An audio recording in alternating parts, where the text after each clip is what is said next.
इसके बाद 4.1 में ही 7वां प्रश्न दिया गया है, x प्लस 2 का घन बराबर 2x x वर्ग माइनस 1। तो यहाँ पर सबसे पहले हम ज्यों का त्यों लिख लेते हैं। इसके बाद यहाँ पर हम सर्वसमीका लगाएंगे a धन b का घन। तो इसकी सर्वसमीका हम यहाँ पर लगाते हैं रफ में। a प्लस b का होल घन बराबर होती है a घन प्लस b घन प्लस 3 a वर्ग b प्लस 3 ab वर्ग। तो यहाँ पर ये सर्वसमीका होती है। तो इसकी जगह पर हम x प्लस 2 लिखेंगे और घन लगा देते हैं। a का मान x है, b का मान 2 है। तो a घन है इसलिए x का घन प्लस यहाँ पर लिखा है b, तो b का मान कितना है 2, तो यहाँ पर कितना हो जाएगा 2 का घन प्लस 3। यहाँ पर लिखा है a वर्ग, a का मान कितना है x, तो ये हो जाएगा x वर्ग।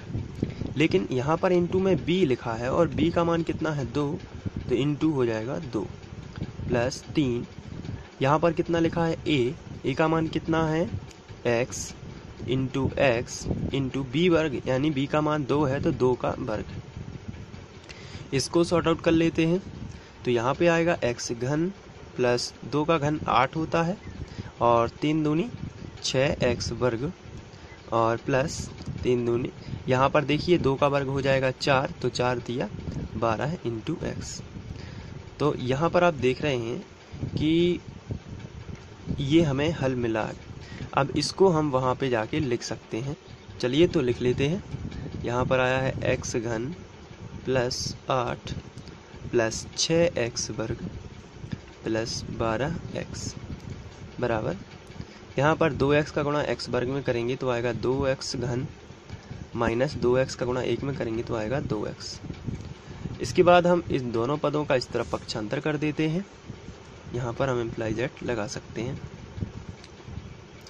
तो आएगा x घन प्लस 8 प्लस 6x वर्ग प्लस 12x माइनस 2x घन प्लस 2x बराबर 0। यहाँ पर ये 2x इसका माइनस हो गया और माइनस का क्या हो गया प्लस, क्योंकि हमने इन दोनों संख्याओं का पक्षांतर इस तरफ कर दिया है और बराबर में हमें मिला है 0। इसके बाद हम घटाएंगे तो यहाँ पर 2x घन माइनस का है, यहाँ पे प्लस का है, तो माइनस का एक x घन बन जाएगा और यहाँ पर 6x वर्ग है और वर्ग वाला और है नहीं, इसलिए हम इसको 6x वर्ग ही लिखेंगे। और साथ में यहाँ पर 12x और 2x हो जाएंगे 14x, 12 और 2, और क्योंकि प्लस प्लस के हैं और 8 एक संख्या है तो 8 आ जाएगी बराबर 0। यहाँ पर आप देख रहे हैं कि अधिकतम घात 3 की है, लेकिन ये 2 की घात अधिकतम नहीं है। 2 की घात शामिल तो है लेकिन सबसे ऊंची घात नहीं है, सबसे ऊंची घात 3 की है। इसलिए उपरोक्त समीकरण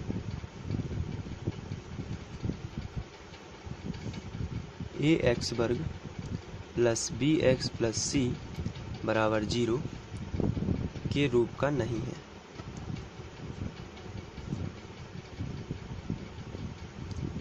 और जब इसके रूप का नहीं है तो यह द्विघाती समीकरण नहीं है। इसके बाद आगे बढ़ते हैं।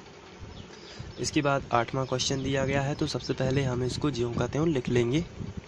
इसके बाद हम इसको ज्यों का त्यों लिखते हैं और इस तरफ सर्वसमीका लगा देंगे। तो ये है a माइनस बी का घन। तो आपको सर्वसमीका जो है वो प्लस वाली ही याद रखनी है। सर्वसमीका होती है a प्लस बी का घन बराबर a घन प्लस b घन प्लस 3a वर्ग b प्लस 3ab वर्ग। लेकिन यहाँ पर a और b के मान थोड़ी सी डिफरेंट हो जाएंगे। a का मान x रहेगा लेकिन b का मान रहेगा -2, क्योंकि हम लोग प्लस वाली सर्वसमीका ही ले रहे हैं, इसलिए -2b का मान रहेगा। चलिए अब इसको रखते हैं।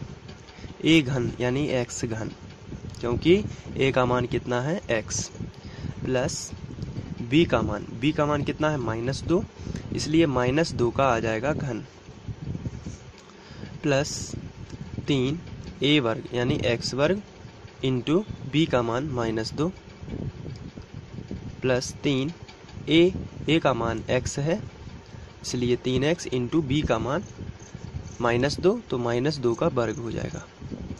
इसको शॉर्ट कर लेते हैं, x घन -2 का घन तो 2 को 3 बार फैलाएंगे इस तरीके से 2 गुणित 2 गुणित 2 तो क्या आएगा 2 दूनी 4 दूनी 8, लेकिन ये जो है माइनस ही रहेगा क्योंकि माइनस तीनों में लगेगा जब तो माइनस माइनस का प्लस हो जाएगा, लेकिन प्लस माइनस का फिर से माइनस हो जाएगा तो -8। इसके बाद यहाँ पर 3 दूनी 6 प्लस माइनस का सबसे पहले तो माइनस और 3 दूनी 6x वर्ग। इसी तरीके से यहाँ ऋण 2 का वर्ग है यानी कि हम ऋण 2 को 2 बार लिखेंगे, ऋण का लेकिन क्या बन जाएगा धन और 2 दूनी 4 तो इतने का आएगा 4 और 4 दिया 12x तो यहाँ पर हम लिखेंगे 12x। अब इसको जाके हम वहाँ पे लिख सकते हैं तो हम लिखेंगे x घन -8 -6x वर्ग प्लस 12x। इसके बाद हम यहाँ से देखते हैं कि कोई कैंसिल हो रहा है कि नहीं। यहाँ इम्प्लाइज एट x घन और x घन कैंसिल हो जाएगा तो मिलेगा -4x वर्ग -x + 1 बराबर -8 -6x वर्ग प्लस 12x। सभी पदों का पक्षांतर इस तरफ कर देते हैं तो -4x वर्ग -x + 1 माइनस का 8 उस तरफ जाएगा तो +8 माइनस का 6x वर्ग उस तरफ जाएगा तो +6x वर्ग और प्लस का 12x उस तरफ जाएगा तो माइनस का 12x बराबर में बचेगा 0। इसके बाद यहाँ पे आपको ध्यान से देखना है x वर्ग वाला और है क्या, तो ये है 6x वर्ग तो 6x वर्ग में से माइनस का 4x वर्ग चला जाएगा तो बचेगा 2x वर्ग। इसके बाद यहाँ पर लिखा है -12x और यहाँ पर लिखा है -x तो 12 और माइनस का ये है और माइनस के 12x हैं तो टोटल हो जाएंगे माइनस के 13x और 8 और 1 हो जाएगा 9 बराबर बचेगा 0। तो आप यहाँ पर देख रहे हैं कि यहाँ पर अधिकतम घात 2 की है, अतः यह एक द्विघात समीकरण है। तो हम यहाँ पर लिखेंगे उपरोक्त समीकरण ax वर्ग प्लस bx प्लस c बराबर 0 के रूप का है।